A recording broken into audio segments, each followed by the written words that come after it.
This is Hope Central, the Adventist Broadcasting Network of Central Luzon Conference. It's the 22nd day of October 2010, and the Philippine Union College Remnant Church here in Baisa, Caloocan City is now making use of the high technological gadget in spreading the good news of salvation.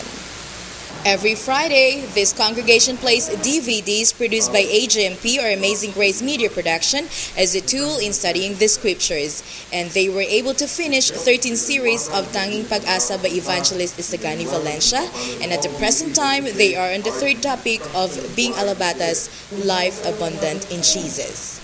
And during the meeting, they were able to invite non-Adventists, and we have an interview with one of them, Brother Bobot Crisaldo. Unti-unti namumulot ang isip ko sa mga salita ng Diyos. Kaya napalit namin ngayon na tsaka maraming bagay na hindi maipaliwanag, napapaliwanag nila na maayos sa amin. And these are the interviews we have had with the different leaders of the church. Pangalawang namin to series. Yung una, yung Tanging Pag-asa, napanood na po namin, natapos po namin yon. Every Friday, napanood po namin dito sa church. At ang kagandahan din po nun, meron po kaming kinakandak na Bible study sa may Leland Drive. Kaya ginawa po namin ay pinalabas din po namin doon at hanggang sa matapos. At ang kagandahan man din po ay marami pong nanonood. Kahit hindi yung mga pinag-Bible studyan namin, yung dumadaan sa lugar na yun ay tumitigil para manood sa Tanging Pag-asa.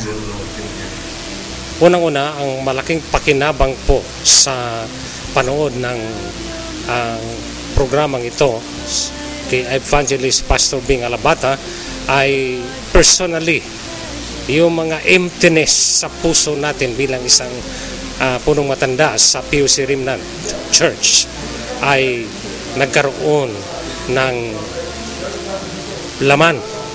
Pagkatapos po noon na nagkaroon ng laman ay malaking bagay na i-share po sa unang-una sa church, at kung nagbibigay ka po ng Bible study ay malaking bagay po yon. So you can share what you have, which is very much important na sa isang manggagawa o sa kahit nino man na nagsishare tungkol sa ating Panginoong Hesus. So, nagpapasalamat sa magandang mensahe na aming narinig ngayong gabi ni Evangelist Bing Alabata.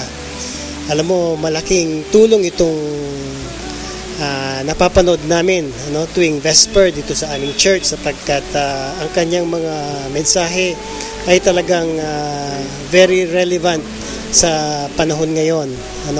At ako'y natutuwa sa aking mga naririnig na ito, kaya hindi ko ito maitago sa aking sarili. At ngayong gabi ay sinama ko ang aking mga kasama sa hanap buhay upang kanila rin na marinig ang mga mensaheng ito na alam ko na makakatulong sa kanilang pamumuhay sa araw-araw.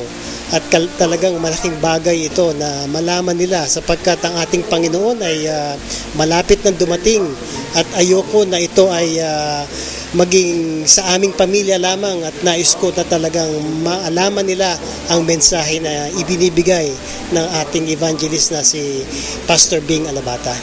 Kaya narito sila ngayon, at alam ko na sila ay masaya rin na nakasama natin na napanood itong mensaheng ito.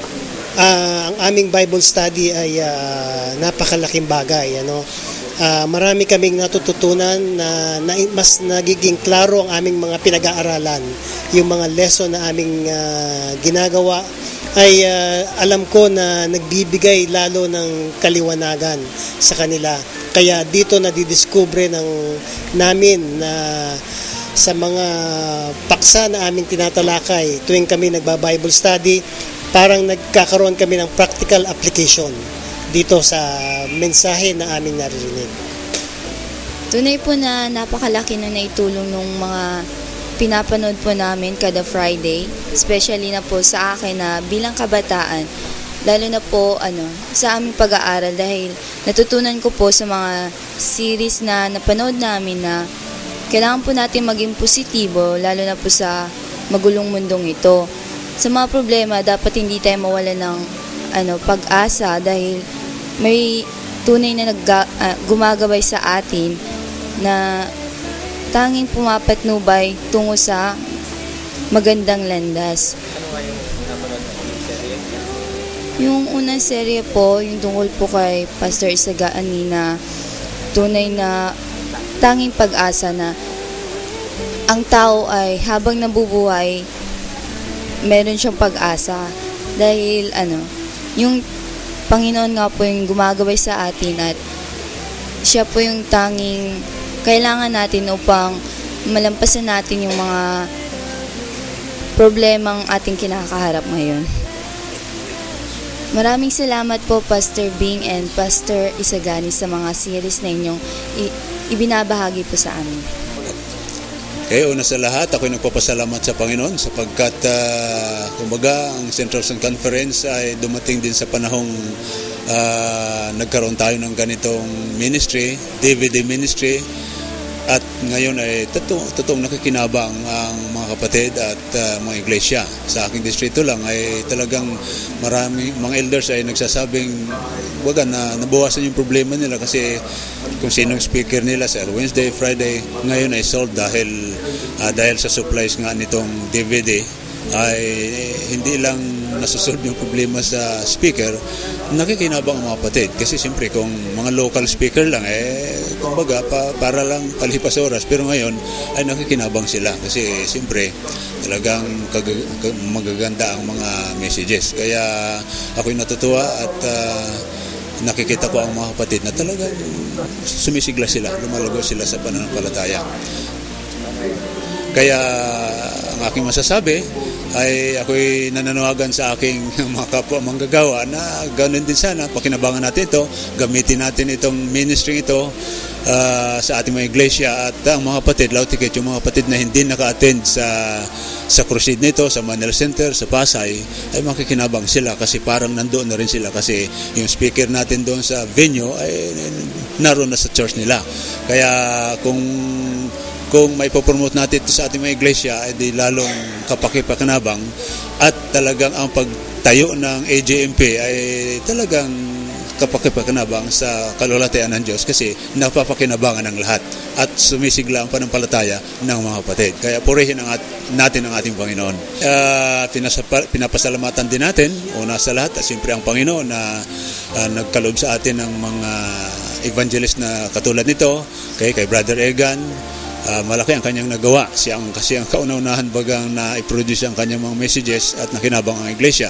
At gawin din kay Brother Beng Alabata, kay Pastor Dr. Gayoba at sa iba pang mga speakers. Talagang malaki ang kanilang naidulot na contribute sa pagsulong at paglago ng pananampalataya ng mga kapatid sa iglesia. Kaya hindi lang sana dito sa aking distrito, kundi sa marami pang distrito ay mapakinabangan at maranasan ang panibagong karanasang spiritual ng ating mga kapatid. Kaya praise the Lord sa DVD ministry ng Central Luzon Conference.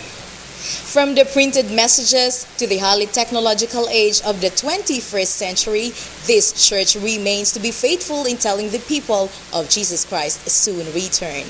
And this is the latest happening here at PUC Remnant Church by Caloocan City. I am Jocelyn Roshago reporting for Hope Central CLC.